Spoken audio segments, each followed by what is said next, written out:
नमस्कार मेरे प्यारे दोस्तों, क्या आप इस कहानी का वेट कर रहे थे? तो अब आपका वेट खत्म हो गया क्योंकि आज मैं इस नई वीडियो को लेके आई हूँ। मुझे उम्मीद है कि आपको इस कहानी में मज़ा आ रहा होगा। कहानी की शुरुआत होती है। ड्यूक बोलते हैं एलिक से कि यार आज कितनी गर्मी हो रही है ना, मुझे हर जगह पसीने आ रहे हैं। एलिक बोलता है माय लॉर्ड, आपकी मीटिंग है, आपको यहाँ पे टाइम वेस्ट नहीं करना चाहिए, आपको यहाँ से जाना चाहिए। ड्यूक बोलता है नहीं, मुझे नहीं जाना, मेरा मन नहीं है, मुझे बहुत गर्मी लग रही है। एलिक बोलता है कि ये आदमी हमारा राजा है, ये कितना आलसी है, हमारा देश कैसे चलेगा जब हमारा राजा ऐसा है। और हमारा राजकुमार लीसा बेचारा बच्चा कितना छोटा सा है, लेकिन उसको कितनी पढ़ाई करनी पड़ती क्योंकि हमारा राजा इतना आलसी है और उसको काम करने का मन नहीं करता। एलिक बोलता है माय लॉर्ड, समर फेस्टिवल आने वाला है, आपको उसकी तैयारियां भी करनी है। ड्यूक बोलता है कि तुम कितने जालिम हो, तुम्हें दिखाई नहीं दे रहा कि मैं कितना थका हुआ हूँ? अगर तुम्हें बैठ के मुझे यहाँ पे डांटना ही है तो कम से कम मेरे सर सहलाओ, तुम्हें पता है मुझे कितना सर दर्द हो रहा है। एलिक बोलते हैं आदमी कितना नौटंकीबाज है, लेकिन इसके बाल सच में बहुत सॉफ्ट और खूबसूरत है। और बाल ही नहीं, इस आदमी की तो पूरी शक्ल बहुत ज़्यादा खूबसूरत है। अचानक से एलिक का दिल धक धक करने लगता है। वो बोलता है ऐसा लगता तो कि आज गर्मी बहुत ज़्यादा है, ऐसा लग रहा है टेम्परेचर बढ़ता ही जा रहा है। ड्यूक बोलता है ठीक है मेरे प्यारे एलिक, मुझे लगता है मुझे जाना चाहिए, सच में मुझे बहुत सारा काम करना है, मैं थक गया हूँ, लेकिन मैं कर भी क्या सकता हूँ। एलिक सोचता है अच्छी बात है, मैंने अपना आर्मर पहना था, नहीं तो अगर मैं आर्मर नहीं पहनता तो पता नहीं आदमी अभी मेरे साथ क्या करता। ड्यूक का मूड खराब हो जाता है। वो बोलता है ठीक है, मैं तुमको आज रात में देखता हूँ। एलिक बोलता है क्या हुआ, क्या इसने मेरे मन की बातें तो नहीं सुन ली? ड्यूक बोलता है चलो ठीक है, तुम यहाँ पे आराम करो, गर्मी बहुत ज़्यादा है, मैं जा रहा हूँ। एलिक सोचता है अगर इसको इतनी गर्मी लगती है तो अपने बाल क्यों नहीं कटवा देता, कम से कम आधे ही करवा ले थोड़े से। लेकिन तभी एलिक को याद आता है कि कैसे ड्यूक ने कहा था कि एलिक को ड्यूक के बाल पसंद है, तो ड्यूक अपने बाल अब कभी नहीं काटेगा, लीसा के लिए भी नहीं देगा। लगता है एलिक को कोई बीमारी हो गई है, उसको हमेशा अपने दिल में अजीब अजीब तरीके से खुजली होने लगती है या दर्द होने लगती है। ऐसा लगता है उसको फेस्टिवल में जाके एंजॉय करना चाहिए। तैयारियां करते करते कब समय बीत जाता है और कब समर फेस्टिवल का उद्घाटन का दिन आ जाता है पता भी नहीं चलता। पूरे देश से नोबल परिवार आए होते हैं अपने राजा से मिलने के लिए, और राजा यानी हमारे प्यारे ड्यूक के पास एक भी टाइम नहीं है।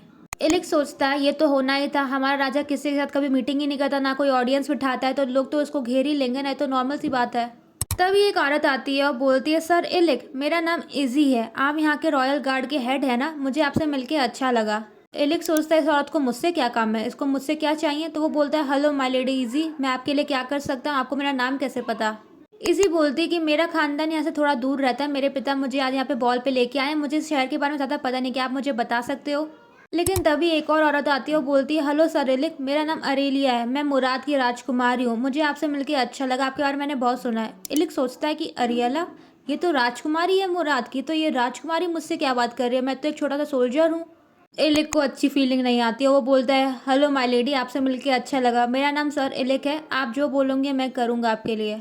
तभी इजी बोलती है माय लेडी, कि आपको दिखाई नहीं दे रहा कि मैं अभी सर एलिक से बात कर रही हूँ, अगर आपको उनसे बात करनी तो आपको अपने टाइम का वेट करना चाहिए। एरियला बोलती है क्या तुम्हें समझ नहीं आता कि मैं एक राजकुमारी हूँ? राजकुमारी, तुम एक छोटी सी नोबल लेडी हो, तुम्हारा मेरे सामने कोई चांस नहीं है। एलिक सोचता है ये लोग लड़ क्यों रही हैं, मुझे पता है कि ये लोग मेरा इस्तेमाल कर रही हैं क्योंकि इन लोग को राजा से बात करनी है, लेकिन फिर भी मेरे सामने कम से कम लड़े तो नहीं। अभी वहाँ पे किंग आ जाता है और बोलता है कि एलिक तुम यहाँ पे क्या कर रहे हो, और उसकी शक्ल देख के पता चल रहा है कि किंग को बहुत ज़्यादा गुस्सा आ रहा है। तभी वो दोनों औरतें लड़ना बंद कर देती। एलिक सोचता है सच में ये आदमी बहुत खूबसूरत है, मैं एक आदमी होकर उसकी खूबसूरती पहचानता हूँ, ये तो तब भी औरतें हैं। लेकिन शायद बेचारी औरतों को पता नहीं कि हमारे प्यारे राजा को किसी भी औरत में कोई भी दिलचस्पी नहीं है, उनको अगर दिलचस्पी है तो वो भी एक ही इंसान पे है, वो हूँ मैं। लेकिन एक मिनट, ये मुझे इतनी गुस्से से घूर के क्यों देख रहा है? इसको तो पता ही होगा ना कि इसमें मेरी कोई गलती नहीं है, औरतों ने आके खुद मुझसे बात की। लेकिन ड्यूक कुछ नहीं बोलता, बोलता है एलिक चलो मेरे साथ, यहाँ पे बहुत गर्मी हो रही है, बहुत भीड़ है, हमें कहीं और जाके बात करनी चाहिए। एलिक उसका पीछा करने लगता है। ड्यूक बोलता है मैं उन सबको अपने हाथों से मार दूंगा। एलिक सोचता है कि हम लोग इतने सालों से साथ हैं, लेकिन इस आदमी को आज भी जेलसी होती है। लेकिन अब ये मेरे साथ क्या करेगा, मैंने कुछ नहीं किया, वो लोग खुद आके मुझसे बात कर रही थी, वो भी इसलिए क्योंकि उन लोगों को राजा से बात करनी थी, मुझसे नहीं, सब इसी की वजह से हो रहा है। लेकिन एक मिनट, क्या ड्यूक सच में जेलस है, मेरे लिए जेलस है क्योंकि वो औरतें मुझसे आके बात कर रही थी? नहीं नहीं नहीं नहीं, एलिक के पास टाइम नहीं कि वो दूसरी औरतों के बारे में सोचे, यहाँ पर तो उसका एग्जिस्टेंस खतरे में है, अगर उसको मार देगा ड्यूक तो वो जिंदा कैसे बचेगा? तो एलिक को जैसे तैसे करके सबसे पहले अपनी जिंदगी बचानी है। ड्यूक बोलता है तो बताओ एलिक, तुम्हें किस तरह की औरतें पसंद है, क्या उन तरह की औरतें जो अभी तुमसे बात कर रही थी, जो अभी तुम्हारा अटेंशन पाना चाह रही थी? एलिक सोचता है क्या ये अब भी इतना नाराज है, मैंने तो उनसे बात भी नहीं की थी, वो तो खुद मेरी तरफ आई थी, इसको समझ तो आना चाहिए ना इतना कुछ। ड्यूक बोलता है अगर तुमको कोई औरत पसंद है तो तुम मुझे बता सकते हो एलिक, मैं तुम्हारी हर बात सुनने के लिए तैयार हूँ, तो बताओ तुमको कौन सी औरत पसंद आई थी? हाँ, जैसे कि एलिक कितना बेवकूफ़ है, उसे पता है कि ड्यूक उनको जिंदा नहीं छोड़ेगा और वो एलिक को भी और पनिश करेगा क्योंकि एलिक को कोई औरत पसंद आई है। लेकिन ऐसा भी नहीं कि उसको कोई औरत पसंद आई है, इसने तो उन औरतों के बारे में ऐसा सोचा भी नहीं। ड्यूक बोलता है तो बताओ एलिक, तुम्हें किस तरह की औरत पसंद है, बताओ कौन सी अच्छी लगी। क्या तुमको ब्लॉन्ड बाल वाली लड़की पसंद है? एलिक बोलता है ऐसा कुछ भी नहीं है, मुझे ब्राइट हेयर कलर पसंद नहीं, मुझे थोड़े से लाइट कलर पसंद है। फिर तुमको क्या वो मुराद वाली प्रिंसेस अच्छी लगी, क्या वो सुंदर थी? एलिक बोलता है ऐसा कुछ भी नहीं, मुझे सिंपल रहने वाले लोग पसंद है, मुझे ज़्यादा मेकअप वाले लोग अच्छे नहीं लगते। ड्यूक बोलता है तो फिर तुम्हें आंखें कैसी पसंद है, तुम्हें कौन से कलर की आंखें अच्छी लगती है, उन दोनों में से किसकी आंखें तुमको ज़्यादा अच्छी लगी? एलिक बोलता है मुझे वैसे कलरफुल आंखें नहीं पसंद, अगर मुझे कोई आंखें पसंद है तो वो गोल्डन कलर की या तो ब्राइट रेड कलर की। डैम इट, एलिक ने तो बोलते बोलते बोल दिया कि उसको गोल्डन और रेड कलर की आंखें पसंद है, लेकिन ऐसी आंखें तो यहाँ पे सिर्फ ड्यूक के पास है। और ये बात ड्यूक समझ गया। ड्यूक शर्माने लगता है, उसके मन में फूल खिलने लगते हैं कि एलिक को उसकी आंखें पसंद है। एलिक को अपनी गलती का एहसास होता है। नहीं नहीं, वो ऐसे ही नहीं बोला था कि उसको गोल्डन आंखें पसंद है, वो तो बस बोल रहा था, उसके मन में जो भी आया उसने बिना सोचे समझे बोल दिया। ड्यूक बोलता है मेरे प्यारे एलिक, तुमने मुझे आज बहुत खुश किया है, तो ठीक है मैं तुम्हारी पुरानी वाली हरकत को भुलाने के लिए तैयार हूँ, लेकिन तुमको पनिशमेंट तो मिलेगी। एलिक घबरा जाता है ड्यूक के हाथों को देख के। हाँ माना कि उसने गलती की है, लेकिन गलती उसकी नहीं भी थी, उसने कुछ गलत नहीं किया।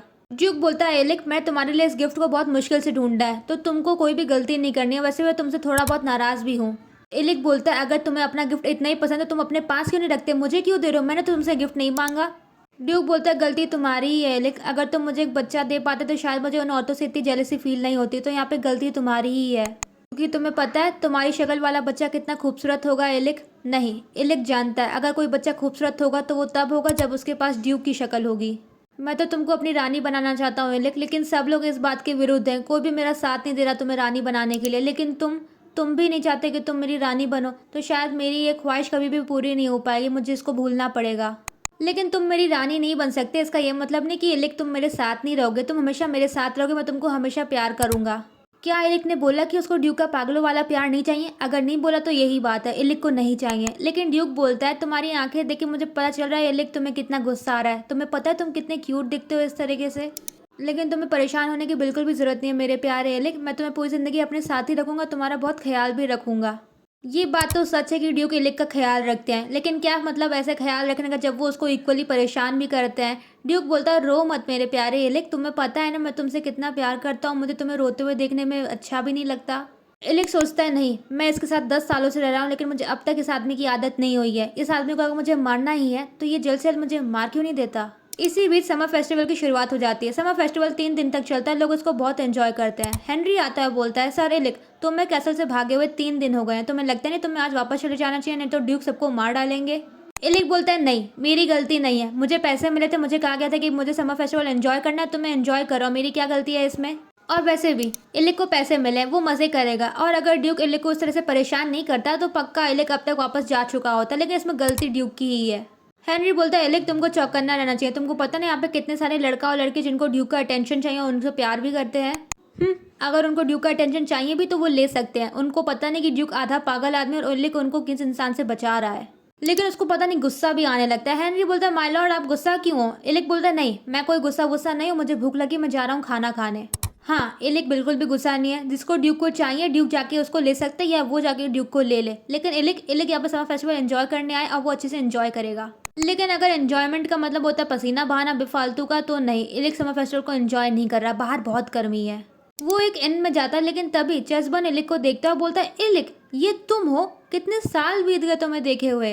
एलिक बोलता है चेस्बर्न तुमसे मिले हुए काफी टाइम हो गया, लेकिन तुम कैपिटल में क्या कर रहे हो, तुम तो मुराद में रहा करते थे ना। चेस्बर्न बोलता है हाँ हम लोग कैपिटल में रह रहे हैं, क्योंकि लिरिल ने कहा था कि उसको कैपिटल में आकर रहना है, क्योंकि मुराद से ज्यादा अच्छा कैपिटल है रहने के लिए। एलिक बोलता है लिरिल। चेस्बर्न बोलता है हाँ लिरिल, मैंने और लिरिल ने शादी कर ली और हमारे 2 बच्चे भी हैं, हम लोग काफी खुशी से साथ रह रहे हैं। एलिक सोचता है मैंने लिरिल को कुछ समय के लिए डेट किया था, लेकिन हमारे ब्रेकअप के बाद उस वक्त चेस्बर्न मेरी पूछताछ कर रहा था, जांच पड़ताल कर रहा था, तो शायद उसी वक्त लिरिल और चेस्बर्न के बीच में डेटिंग शुरू हो गई। चेस्बर्न बताता है कि पावेक ने फिर से शादी कर ली, उसको फिर से एक और बेटा भी हो गया, अब उसका बेटा काफी बड़ा हो गया, पावेक अपनी जिंदगी में काफी खुश भी है। एलिक को ये सब सुनकर काफी अच्छा लगता है कि उसके पुराने साथी अपनी अपनी जिंदगी में आगे बढ़ चुके और अपनी अपनी जिंदगी को काफी अच्छे से एंजॉय भी कर रहे हैं।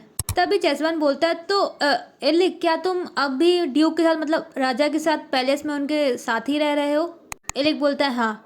तो पूरा सन्नाटा फैल जाता है रूम में। चेस्बर्न बोलता है ओ मुझे माफ करना, लिरिल ने कहा था कि मुझे आधा जल्दी घर जाना, तो मैं जा रहा हूँ ठीक है। चेस्बर्न के भागने के बाद एलिक को रास्ते में लीसा दिखता है, वो बोलता है माय लॉर्ड आप यहाँ पे क्या कर रहे हो? लीसा बोलता है सर एलिक आप? लीसा बोलता है कि वो अपनी फियांसे के साथ फेस्टिवल को एंजॉय करने के लिए निकला है, लेकिन इसको लोग पहचान ना पाए इसलिए उसने अपना विग उतार दिया। एलिक सोचता है इन दो नए नौजवानों को ऐसे बाहर नहीं निकलना चाहिए बिना प्रोटेक्शन के। लीसा एक राजकुमार है, भले वो अभी पहचान में नहीं आ रहा लेकिन वो राजकुमार है। एलिक बोलता है आपको ऐसे नहीं बाहर निकलना चाहिए माय लॉर्ड, आप एक प्रिंस हैं। तो लीसा बोलता है मुझे कोई पहचान नहीं पा रहा, मेरे बाल यहाँ पे काले हैं, वैसे भी लोग सोचते हैं हम लोग भाई बहन हैं और मैं अकेला नहीं आया हूँ, मेरे साथ एक गार्ड है, मेरे पापा द पोप ने हमें एक गार्ड दिया है। लीसा बोलता है तो ठीक है सर एलिक, हम लोग बाहर आए हैं, वैसे भी आज समर फेस्टिवल का आखिरी दिन है, हमें एंजॉय भी करना है, हम लोग यहाँ से चलते हैं। एलिक बोलता है अपना ख्याल रखना लीसा। लीसा बोलता है यस सर एलिक, आप भी अपना ख्याल रखना और मुझे उम्मीद है जब हम अगली बार मिले तो हम लोग कासल में मिले, बाहर नहीं। एलिक सोचता है जहाँ पे लीसा अपने समर फेस्टिवल को एंजॉय कर सकता है क्योंकि उसके पास सिल्वर बाल नहीं है, एक राजकुमार है जो अपने कासल में बंद है क्योंकि वो बहुत ज़्यादा खूबसूरत है। वो राजकुमार इतना ज़्यादा खूबसूरत, इतना ज़्यादा पावरफुल है, लेकिन फिर भी वो अपने खुद के बॉल में अपने पार्टनर के साथ डांस नहीं कर सकते क्योंकि जिस पार्टनर के साथ वो डांस करना चाहता है वो एक औरत नहीं है, वो एक आदमी है। लेकिन फिर भी वो राजकुमार उस आदमी का पीछा नहीं छोड़ रहा है। एलिक सोचता है कि बाहर कितनी गर्मी है और अब वैसे भी समर फेस्टिवल में एंजॉय करने के लिए कुछ बचा नहीं है। हाँ, ऐसा नहीं कि उसको किसी की याद आ रही है, नहीं, उसको कासल वापस जाना चाहिए। वैसे भी आज रात को समर फेस्टिवल का आखिरी दिन है तो फायरवर्क्स होने वाले हैं और लोग कहते हैं फायरवर्क्स बहुत सुंदर हैं तो कासल से वो अच्छी तरीके से दिखेंगे। हाँ, वो कासल बस फायरवर्क्स देखने के लिए जा रहा है, ऐसे ही नहीं है। बाहर इतनी गर्मी हो रही है, कासल में ठंडा पानी होगा, ठंडी जगह होगी, तो वो कासल में बस ठंडक के लिए जा रहा है। हाँ, वो किसी आदमी के लिए नहीं जा रहा, ना ही उसे किसी आदमी की याद आ रही है, उसको बस फायरवर्क्स देखने हैं। जैसे ही ड्यूक सुनता है कि एलिक वापस आ गया, वो बोलता है एलिक तुम वापस आ गए, तुम्हें पता मुझे तुम्हारी कितनी याद है इन पिछले 3 दिनों में। एलिक बोलता है माय लॉर्ड आप यहाँ पे क्या कर रहे हो, आपकी तो मीटिंग है ना। ड्यूक बोलता है तुम मीटिंग से ज़्यादा इंपॉर्टेंट हो इडियट, तुम्हें पता है मुझे तुम्हारी कितनी याद है, तुम भूखे हो गए, तुम्हारा वेट कम हो गया है। क्या तुम अब भी मुझसे नाराज़ हो क्योंकि मैंने उस रात को तुम्हें थोड़ा ज़्यादा परेशान कर दिया, क्या तुम मुझसे नाराज़ हो। एलिक बोलता है ऐसा कुछ भी नहीं है। ड्यूक बोलता है अच्छी बात है, मुझे पता था कि तुमको थोड़ा बहुत दर्द हुआ तो मैं तुमको दवाई देने वाला था लेकिन तुम भाग गए। ये बात तो सच है, ड्यूक ने कभी एलिक को चोट नहीं पहुंचाई, वो हमेशा एलिक की बात में आफ्टर केयर करता है और हमेशा ध्यान देता है कि एलिक को चोट ना लगे। ड्यूक बोलता है वैसे सच बताऊं एलिक, तो मुझे लगा था कि जैसे तुम भागे ना मैं तुमको पकड़ के खींच के ले आऊं, लेकिन इसिस ने मुझे मना किया कि मुझे ये नहीं करना चाहिए और अच्छी बात है मैंने उसकी बात मान ली। मुझे उम्मीद है कि तुम थक गए होगे, तुम बहुत दिनों से बाहर थे, तो यहाँ पर बैठो आराम करो, मैं जाता हूँ ठीक है। और हाँ एलिक, एक और बात, जाने से पहले मैं तुमको बताना चाहता हूँ कि आज रात को तुम जल्दी मत सो, मुझे तुम्हें एक सरप्राइज देना है। आखिर ड्यूक एलिक को क्या गिफ्ट देना चाहते हैं। एलिक ने गौर किया कि ड्यूक आजकल अलग तरीके से पेश आ रहे हैं। ड्यूक बोलता है एलिक तुम इतने दिनों से बाहर थे तो तुमने समर फेस्टिवल को एंजॉय किया और तुमने क्या वो प्ले देखा जिसमें वो लोग एक्ट करके दिखाते हैं पुराने जमाने के देवी देवता और राजा राजाओं के बारे में। वो बहुत खूबसूरत कहानियां मैंने सुना है। एलिक को रोमांस में कोई भी इंटरेस्ट नहीं है, ना ही दिलचस्पी, तो वो बोलता है नहीं मैंने नहीं देखा वो प्ले, मुझे नहीं पता वो क्या है। ड्यूक मुस्कुराता है, बोलता है ओह तुमने नहीं देखी वो कहानी, काफ़ी बुरी बात है, तो ठीक है मैं चलता हूँ। लेकिन ड्यूक को देख के लग तो नहीं रहा था कि वो दुखी है, पक्का आदमी कोई चाल चल रहा है। यहाँ पे सबको पता है ड्यूक क्या चाहते हैं लेकिन मुझे को नहीं पता है। और सर्वेंट्स भी आज स्पेशली एलिक पे बहुत ध्यान दे रहे हैं, उसको एक बॉडी मसाज देते हैं, उसको अच्छे से खाना खिलाते हैं, उसको अच्छे से हाइड्रेट करते हैं, पानी पिलाते हैं। एलिक आज प्रैक्टिकली चमक रहा है, बिल्कुल एक मार्बल की तरह।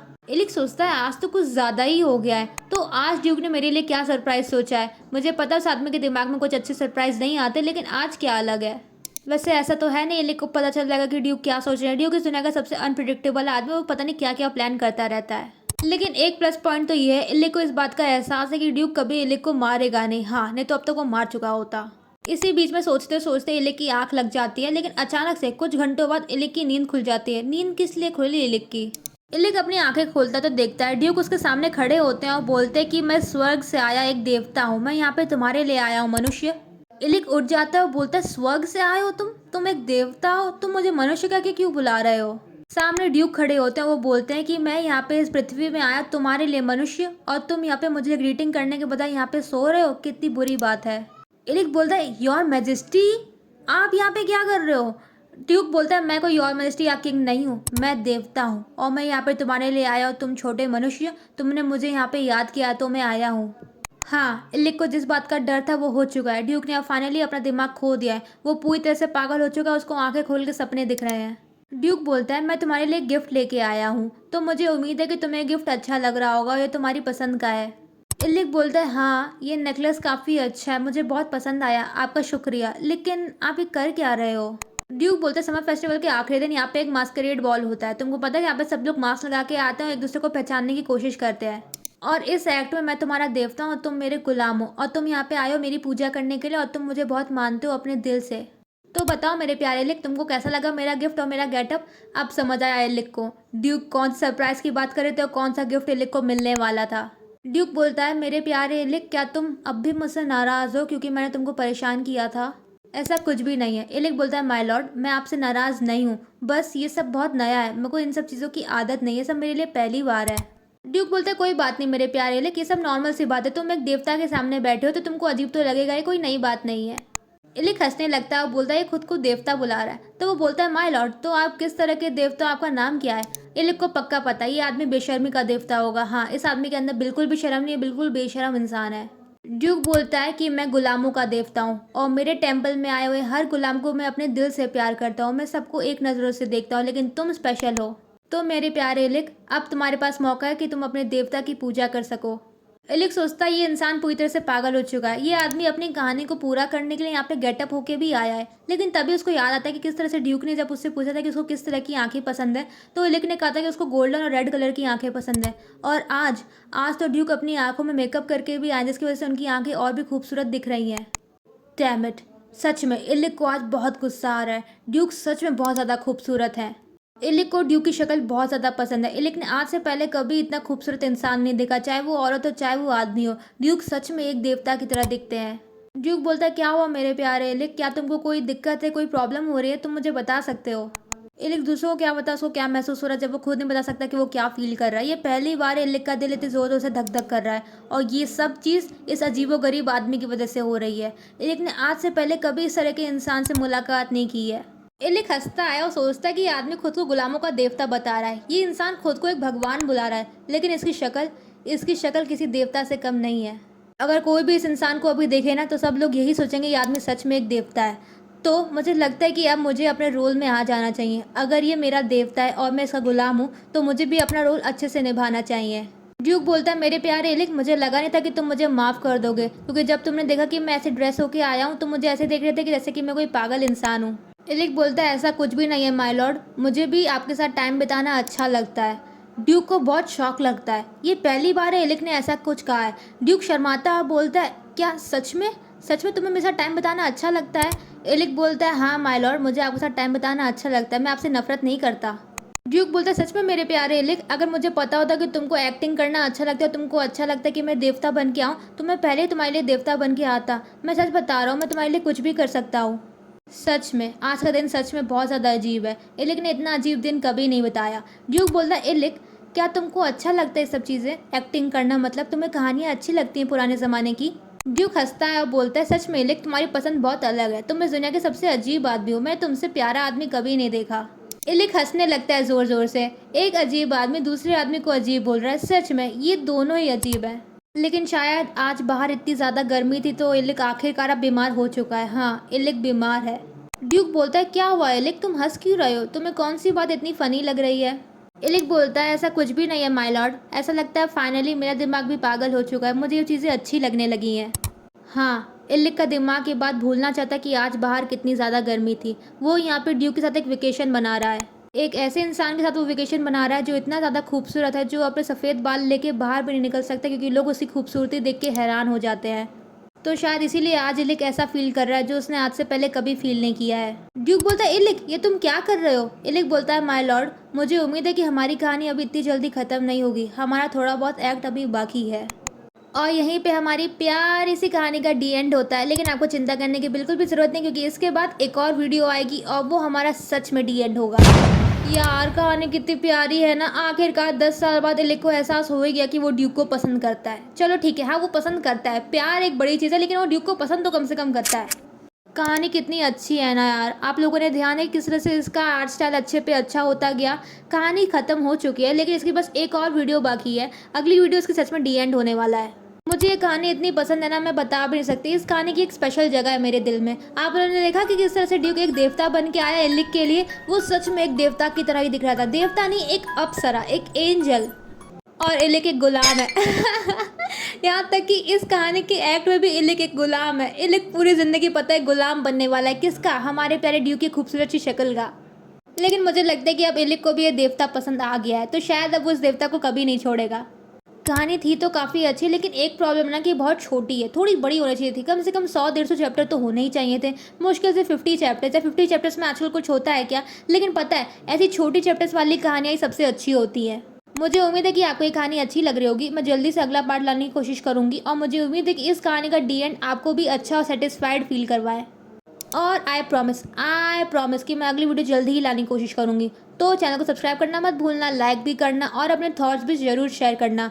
और सबसे ज़्यादा इंपॉर्टेंट बात, अपनी ज़िंदगी के मज़े लो, क्योंकि ज़िंदगी एक ही बार मिलती है और जिसने ज़िंदगी को एंजॉय नहीं किया तो वो पाप कर रहा है।